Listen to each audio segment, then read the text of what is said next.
This is a reading from Neil Donald Walsh, the writer of the Conversations with God books.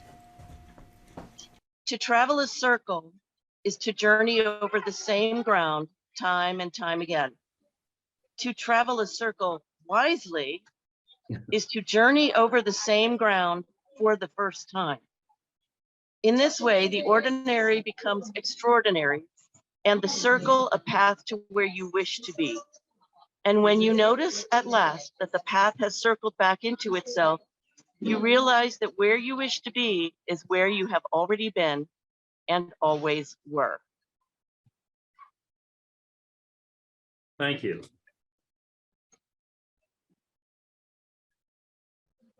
So today, thanks to Leah's efforts, we have Reverend Dee Coy from Center for Spiritual Living, who's going to give the talk. And as I recall, the title is A Better Bias? A Better Bias. A Better Bias. Why don't you tell us about A Better Bias? Oh, well, a better bias is, bias has a bad name for those that actually recognize that we have biases. And I realize that a lot of people don't realize that almost everything we think about, we have a bias for or against. And it just becomes so commonplace that we don't even think about it. And so we know that some of those biases are really harmful to us as a whole. And until we can, admit that we have them and work at getting rid of them, they're always going to be there and always going to be a problem. And one of the things I think we can do is we can start with maybe not our negative biases, but with our positive biases, because some of the biases that we have really help out. A lot of the biases that we have keep us out of trouble. Of course, they're all based on some sort of judgment, but there are things that we like, and we tend to gravitate towards those things. We have a bias in favor of them.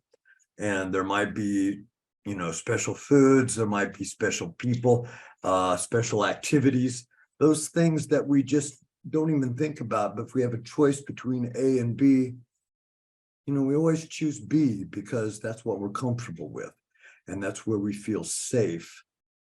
And this came out of a series of talks we were doing, looking at light and dark, and of course, the shadow work that a lot of us have done, and day and night, and the activities of both, and how we have, I suppose we have judgments. We certainly have assumptions about who we are at night and who we are during the day, and they're not always the same person. Or we have judgments about what's going to be available to us at night or during the day for our spiritual growth. And we gravitate towards one or the other. And what we found is that we tend to have things that are in the dark, things that are hidden from us, things that we can't see, tend to bring up a negative bias because, what's the big attributes of those things that we can't see? They are unknown. And you know how we all love the unknown, and walking into the unknown is a scary thing for most of us. And especially scary if we believe in things like a duality, or we believe that everything present in the light is somehow not there in the dark. And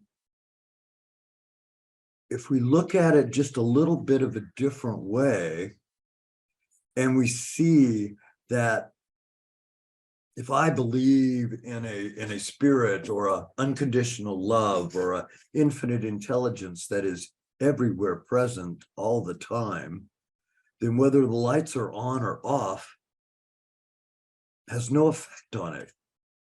There's just as much God when the lights are off as there is when the lights are on. And the only difference might be that if I was worried that that my God was somehow lying in wait, that this was the perfect time to get me, is when I can't see it coming in the dark. But I think, you know, a lot of us have evolved to the point of knowing that if there is an all-knowing God, it would have to be all-loving and not that dual force, or there cannot be a God that is against God. And so maybe we don't need to believe in that balance of a evil force and a good force, but realize that there can be only a good source. There can only be a good source, or a source that supports itself. So the idea is that there is that thing we call the one, and it is everywhere present, and out of it came everything. It is the point of creation. It is the start of creation. It is that which wasn't and now is. And since, you know, I don't know, I suppose if we think about it long enough, we figure out that if there's only God and God creates, then what is God going to create out of? And there's only itself. And so if I see God as a spirit, a spiritual being or spiritual presence, or simply consciousness outside of time and space, then everything that is created on the other side of that line that goes into time and space had to come out of the consciousness. There's just nothing else to create out of. So our idea is that there's a perfect God, and everything that is created out of perfection would have to be perfect. That perfection could not create something imperfect. And what we know is the first thing that was created in most of the creation stories is what? Is light. Light is that thing that is not existent, the thing that allows everything else to happen. And it's easy to think that light and the dark, then it happens to fall right into our what is it, a propensity to believe in duality, that there is this a light force and a dark force, and they're always fighting each other, and you have to take sides and be in the dark or be in the light. And it's just not really so. What we know is that light and dark create the contrast that is required for us to be, to have life, to see, to hear. We need the light and the dark playing off of each other. Now, none of us like to be in the total darkness. We would rather be in the total light. That's supposed to be the good spot. But if we remember that place of darkness, that place where we cannot see, that place of unknown, has to have all the presence that is in the state of light. And if we believe that that presence is all and only good and there to support us, then there are things that we can find in that unknown that we simply would overlook if we were looking in the light.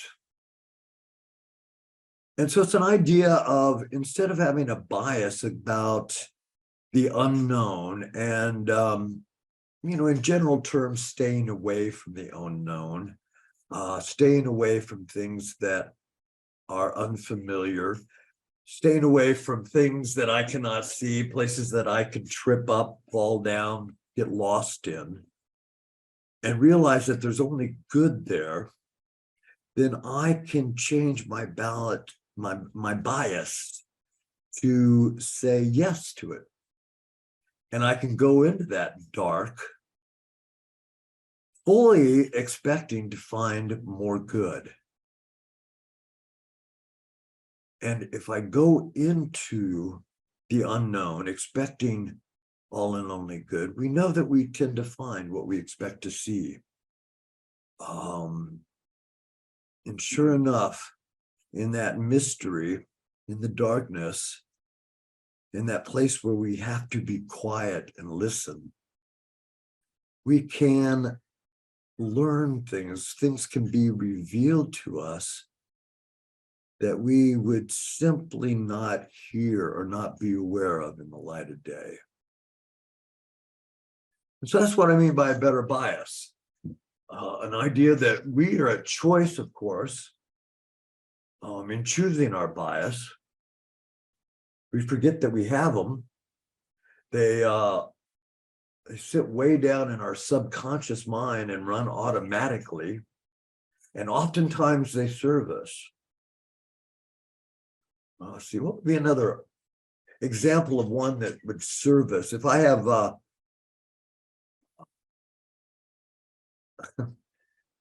bias for small dogs, maybe it's because I was bitten by a big dog. And so I don't think that I have anything against big dogs. I just happen to like little dogs more. And it just becomes an everyday attitude from my subconscious that I'm not even aware that it's there. But it doesn't serve me just because of that one time or that one element of fear. We talk about all of our emotions come from that one of two things, that fear or the love. And if I can go into that darkness, if I can go into the unknown with the same love that I go into the light that I'm so familiar with, there's just a whole new world that opens up to me. It's interesting that you should be talking about this, because the talk from Emmett Fox, if Lori had not given the reading, I'm going to read a little bit of it because it fits directly. It's called Seeking and Finding. People are very apt to find what they seek. And it goes on from there. So you have expanded something that I have talked about recently in some of the talks about how much more seducingly comfortable it is to stay here rather than move forward, because moving forward, you might see one or two stepping stones ahead, but essentially you're moving into the dark and the fog. What I was not including, that you have added, is that if we move forward with the understanding that the divine is all good and is of the future as well as the present, then we needn't fear the fog. So you have just expanded my message and my thinking. Thank you. Comfortable. Dear God, we thank you for having brought us together today, for having allowed us to hear the wisdom from Reverend Dee, and to grow with it, and to grow our understandings and our connection in you and with you and of you. Help us to take what we've learned today and put it into action as we walk through this week, seeking to follow your way, to become better messengers of your love, and to grow in all ways as you would have us. Thank you for watching over us as we depart from here and guiding us back again soon. We say thank you for all the good you've given us and all the good you're giving us this week. We say thank you, thank you, thank you, and amen.